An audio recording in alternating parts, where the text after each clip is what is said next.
Hello guys, current affairs funda में आप सभी का स्वागत है। मैं हूं आपके साथ अभिषेक शर्मा और आज के इस वीडियो सेशन में हम 5 मई तक के सभी इंपॉर्टेंट करंट अफेयर्स कवर करने वाले हैं। हमेशा की तरह आप इस वीडियो को अंत तक जरूर देखिएगा। आज भी आपको काफ़ी कुछ जानने के लिए मिलेगा। सेशन की शुरुआत करने से पहले आप सभी को बताना चाहूँगा, यदि आप हमारे daily current affairs PDF, weekly PDF, monthly PDF और हर महीने के banking and economic awareness PDF चाहते हैं तो करंट अफेयर्स फंडा का 1 ईयर मेंबरशिप प्लान आप ज्वाइन कर सकते हैं, जिसका लिंक आपको वीडियो के डिस्क्रिप्शन में या फिर फर्स्ट कमेंट में मिल जाएगा। आपको बता दें, इस 1 ईयर मेंबरशिप प्लान के तहत जितना भी हमारा PDF कंटेंट है वो हम आपको 1 साल तक के लिए प्रोवाइड कराते हैं, जिसे आप डाउनलोड कर सकते हैं, प्रिंट आउट भी निकलवा सकते हैं। इसके लिए चाहे तो आप करंट अफेयर्स फंडा ऐप को यूज़ कर सकते हैं या फिर अपने लैपटॉप या सिस्टम की मदद से वेब लॉगिन भी कर सकते हैं। कोई भी आपका एग्जाम हो, बैंकिंग, SSC, रेलवे या फिर स्टेट PCS, जहाँ पर भी जनरल अवेयरनेस या करंट अफेयर्स पूछे जाते हैं, सभी एग्जाम्स के लिए हमारा PDF कंटेंट काफ़ी यूज़फुल है। दूसरा कोर्स हमारा बैंकिंग अवेयरनेस का है। कंप्लीट बैंकिंग अवेयरनेस हमने आपको इसमें पढ़ाया है। न केवल आपके बैंकिंग मीन्स एग्जाम, बल्कि अगर आप बैंकिंग इंटरव्यू देते हैं जैसे IBPS PO, SBI PO, RRB PO, RBI grade B या फिर अन्य कोई बैंकिंग इंटरव्यू, तो बैंकिंग नॉलेज जो आपसे पूछी जाती है इंटरव्यूज़ में, वो सब आपकी इस वीक कोर्स में कवर हो जाएगी। साथ ही साथ SSC, रेलवेज, स्टेट PCS जैसे एग्जाम्स में इंडियन इकोनॉमी के जो क्वेश्चंस पूछे जाते हैं, जैसे GDP कंसेप्ट पर क्वेश्चन पूछे जाते हैं, 5 ईयर प्लान पर क्वेश्चन पूछते हैं, नीति आयोग पर क्वेश्चन पूछे जाते हैं, types of inflation, types of poverty, types of unemployment और capital market, money market, RBI, NABARD, SIDBI, SEBI, types of bank, सब कुछ इसमें कवर हुआ है। इंश्योरेंस सेक्टर के एग्ज़ाम्स के लिए भी मटेरियल इसमें प्राप्त हो जाएगा आपको। डेमो वीडियो लेक्चर्स और डेमो वीडियोस भी अवेलेबल हैं करंट अफेयर्स फंड ऐप पर ही। उन्हें आप देख लीजिएगा। उन्हें देखने से एक आइडिया मिल जाएगा आपको कि किस तरह कंटेंट हमने आपको इन कोर्सेज़ में प्रोवाइड कराया है। ये दोनों ही सेपरेट कोर्सेज़ हैं। करंट अफेयर्स का कोर्स अलग है और ये बैंकिंग अवेयरनेस कोर्स अलग है। वैलिडिटी दोनों की ही 1 साल की है और करंट अफेयर्स फंड ऐप पर आपको मिल जाएंगे सभी कोर्सेज़। ऐप का लिंक वीडियो के डिस्क्रिप्शन में या फिर फर्स्ट कमेंट में दे दिया गया है, तो लिंक पर क्लिक कीजिए, ऐप को इंस्टॉल कीजिए, लॉगिन कीजिए और कोर्स बाय कर सकते हैं। फिर भी कोई डाउट अगर आपका रह जाता है तो हमारा कस्टमर केयर नंबर है 8448169188। इस पर आप कॉल कर सकते हैं या फिर व्हाट्सएप करके भी जानकारी प्राप्त कर सकते हैं। तो चलिए फिर करते हैं शुरुआत इस वीडियो सेशन की। तो हमेशा की तरह सेशन की शुरुआत क्वेश्चन ऑफ द डे से करेंगे। इसका आंसर आपको अभी कमेंट बॉक्स में करना है। पूछ रहे हैं कि GST किस वर्ष लागू किया गया था। In which year was the GST rolled out. Options हैं 2018, 2019, 2016 या फिर 2017। तो जल्दी से आप आंसर कर दीजिए, फिर हम आगे बढ़ते हैं। और इस तरह के क्वेश्चन यदि आप प्रैक्टिस करना चाहते हैं तो हमें टेलीग्राम पर जरूर ज्वाइन करें। करंट अफेयर्स फंडा नाम से हमारा टेलीग्राम चैनल है।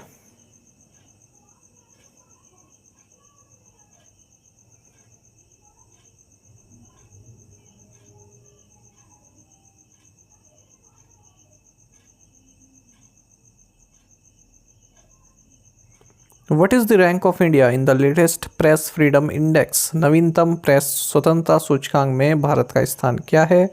ऑप्शंस आपके सामने हैं। सही आंसर ऑप्शन सी है 151। देखिए, रिपोर्टर्स विदाउट बॉर्डर्स ये एक ऑर्गेनाइजेशन है। ये प्रेस फ्रीडम इंडेक्स जारी करती है और किस तरह की जर्नलिस्टिक फ्रीडम 180 कंट्रीज़ में है उनको रैंक देती है। तो नॉर्वे इसमें टॉप पर है, यानी कि नॉर्वे में प्रेस फ्रीडम सबसे अच्छी है। और एरिट्रिया जो कि डिक्टेटरशिप के तहत है अभी, ये लोवेस्ट है। इस रैंकिंग में लोवेस्ट एरिट्रिया है और टॉप पर नॉर्वे है। भारत की बात करें तो भारत हमेशा की तरह काफ़ी पीछे 151वीं रैंक पर है। वेरी सीरियस कैटेगरी में भारत को रखा हुआ है। नॉर्वे के बाद फिर दूसरे नंबर पर एस्टोनिया है, फिर द नीदरलैंड्स है, फिर स्वीडन है और फिर फिनलैंड है। टॉप 5 आपको हर रैंकिंग के मालूम होने चाहिए। भारत से नीचे अगर हम देशों की बात करें तो भूटान है, पाकिस्तान है, टर्की है, पैलेस्टीन है, चाइना है, रशिया है, अफ़गानिस्तान है, सीरिया है, नॉर्थ कोरिया है। भारत की रैंक इस बार 151 है और 2019 में 140 थी, 2020 में 142 थी, 2021 में भी 142 थी और 2022 में 150 चली गई, 2023 में 161 चली गई। पाकिस्तान की बात करें तो 158 आ चुकी है। 2023 में तो 150 थी, 2022 में 157 थी। अच्छा, जो ये रिपोर्टर्स विदाउट बॉर्डर्स है, ये फ्रीडम किस बेसिस पर देखता है कंट्रीज़ में? 5 इंडिकेटर्स हैं। पॉलिटिकल कॉन्टेक्स्ट में, इकोनॉमिक कॉन्टेक्स्ट में, लेजिस्लेटिव फ्रेमवर्क के कॉन्टेक्स्ट में, social environment and security situation के कॉन्टेक्स्ट में। Which bank is currently the world's largest in terms of market capitalisation? वर्तमान में बाजार पूंजीकरण के मामले में कौन सा बैंक दुनिया का सबसे बड़ा बैंक है? ऑप्शंस आपके सामने हैं। सही आंसर ऑप्शन सी है, जेपी मॉर्गन चेस। तो आप टॉप 10 बैंक्स देख सकते हैं। 10वें नंबर पर आप पाएंगे एचडीएफसी बैंक को।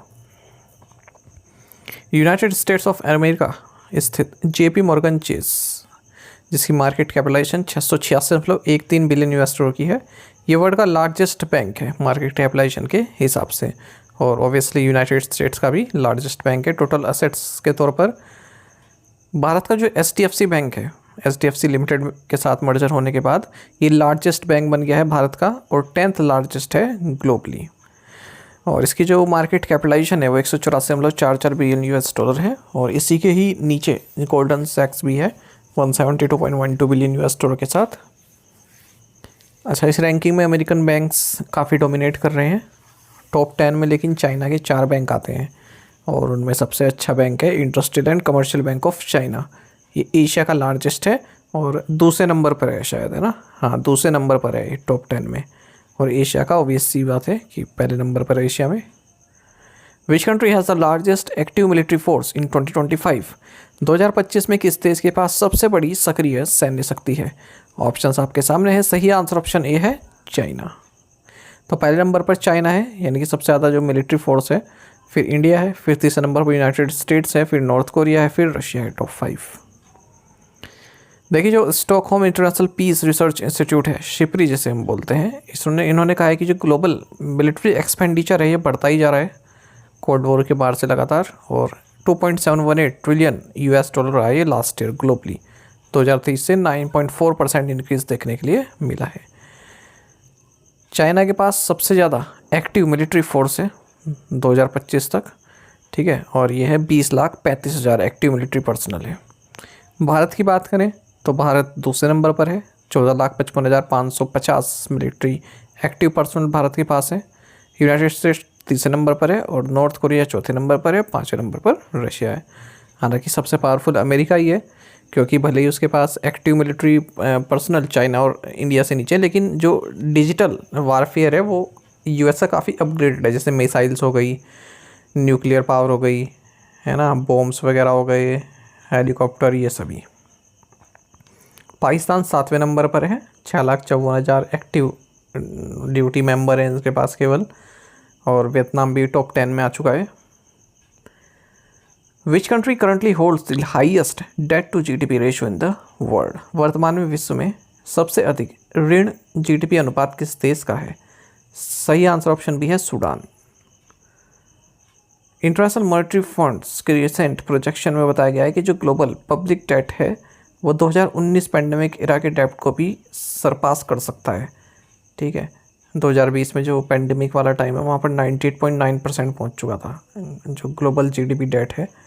और fiscal monitors debt at risk analysis के हिसाब से worldwide public debt 117% of GDP पहुँच सकता है 2027 तक।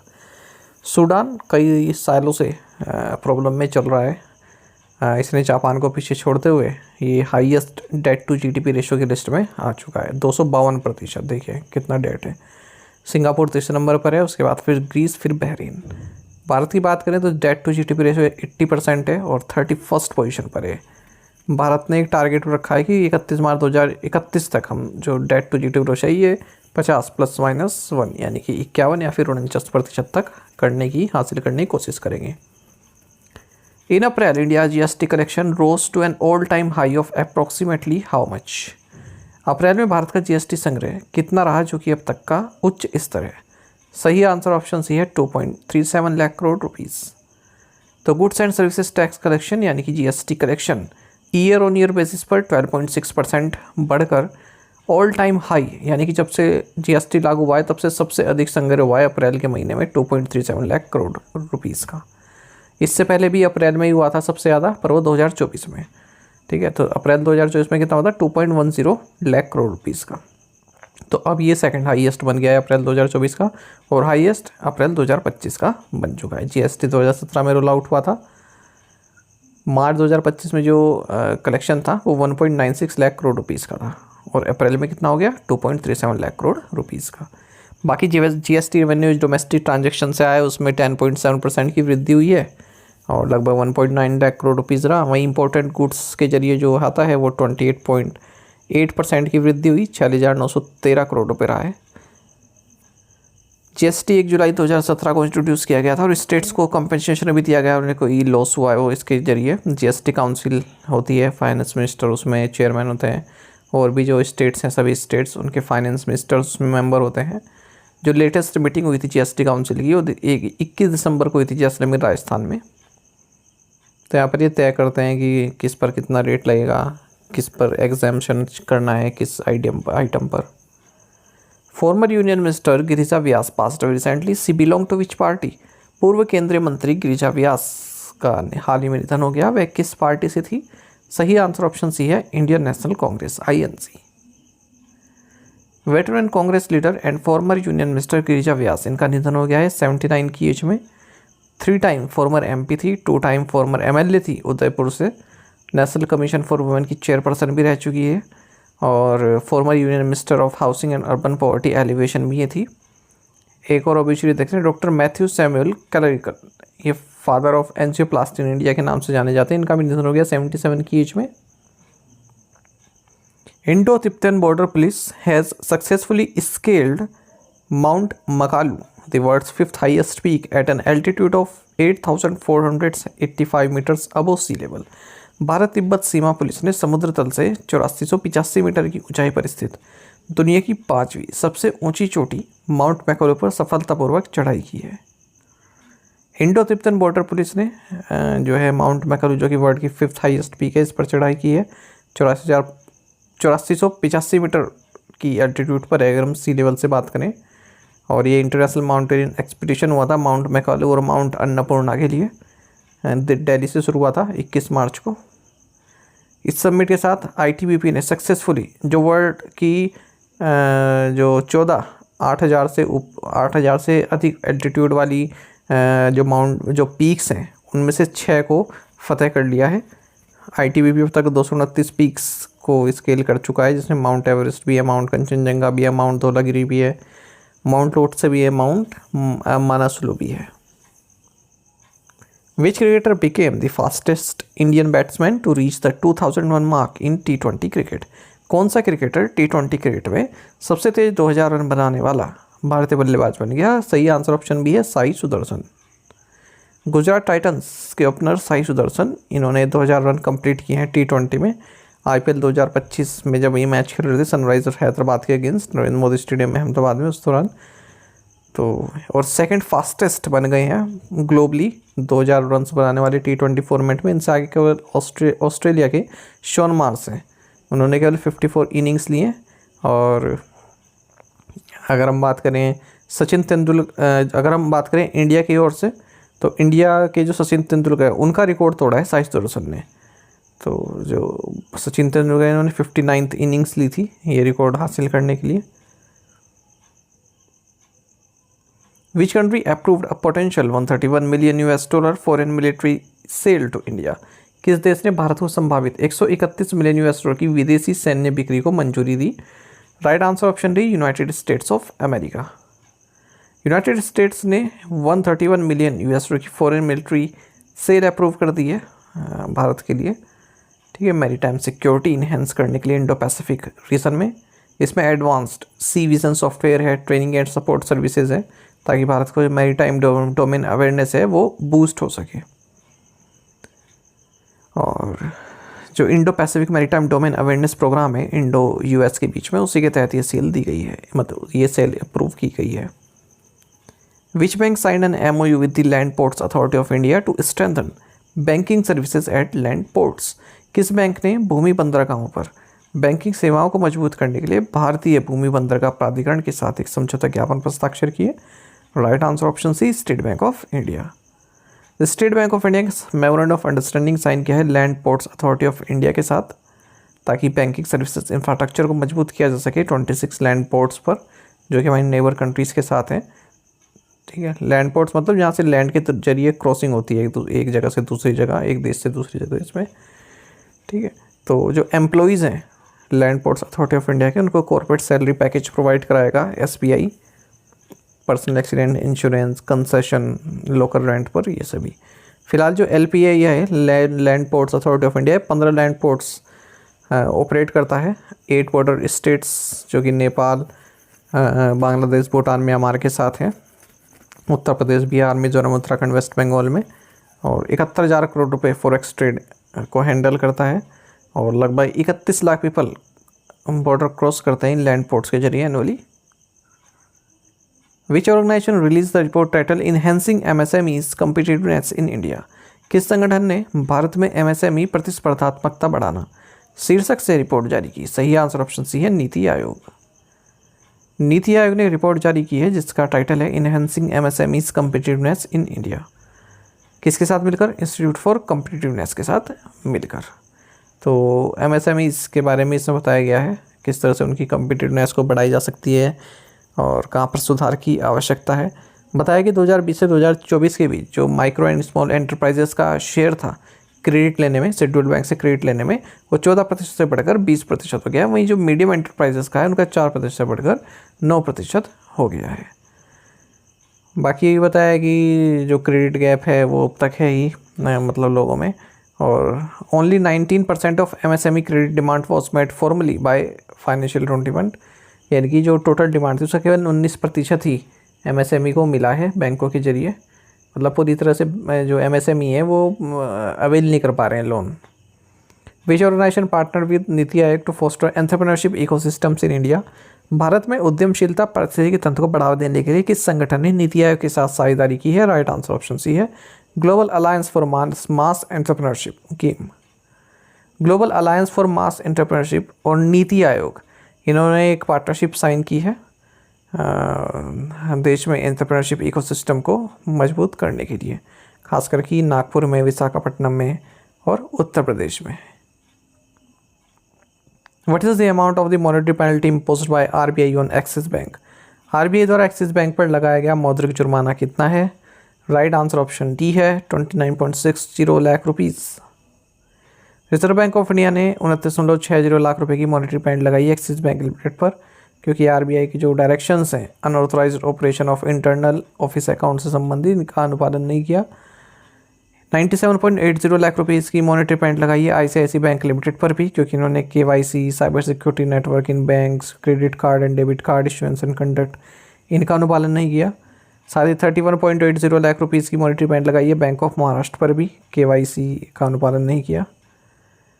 और 31.80 लाख रुपीज़ की मॉनेटरी पेनल्टी लगाई है IDBI बैंक लिमिटेड पर भी, इंटरेस्ट सबवेंशन स्कीम से संबंधित अनुपालन नहीं किया इसने डायरेक्शंस का।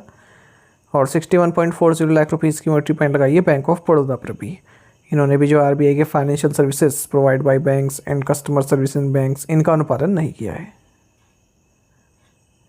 Who recently became the first Australian Prime Minister in 21 years to win a second consecutive 3-year term?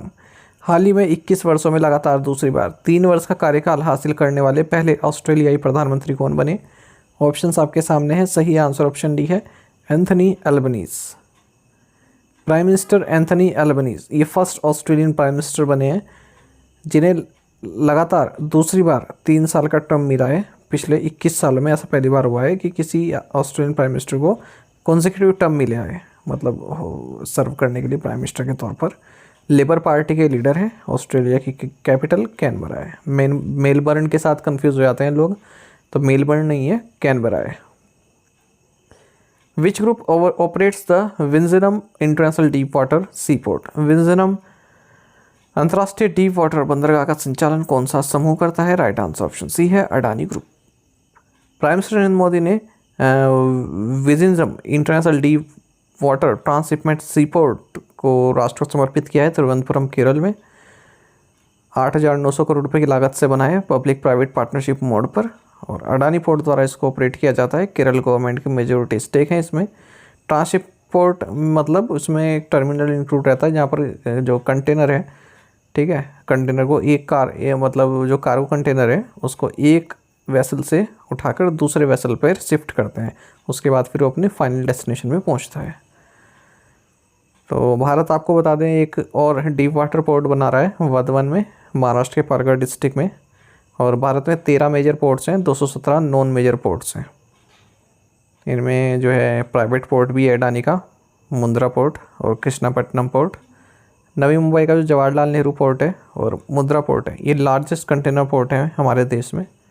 लगभग 7 million containers per annum handle करते हैं ये। और सबसे बड़ा पोर्ट ग्लोबली कौन सा है? Shanghai, China. To the point questions और उनके आंसर्स देख लेते हैं। When is labour day celebrate? 1 मई। Who has been elected as PM of Trinidad and Tobago? Kamla Persad Bissessar. Who has been appointed as the 52nd Chief Justice of India? B.R. Gavai. When did Prevention of Money Laundering Act 2002 come into effect? July 1st, 2005. Tahavvur Hossain Rana and David Headley are the main culprits of which terror attack in India? Answer is 26/11 Mumbai terror attacks. आप में से कई students बिल्कुल सही answer किया है, इसी तरह से पार्टिसिपेट करते रहिए। चलिए आज के समेंट क्वेश्चन देखेंगे, इनके आंसर आपको भी करने हैं कमेंट बॉक्स में। Where is Batan island? The drink Rooh Afza is from which brand? IT major Cognizant is based out of which country? Jhelum, Ravi, Satluj are tributaries of which river? What is the theme of World Intellectual Property Day 2025? In 5 questions के answer कीजिएगा। साथ ही में Telegram पर जरूर join करें। Current affairs funda नाम से हमारा टेलीग्राम चैनल है। Thank you guys.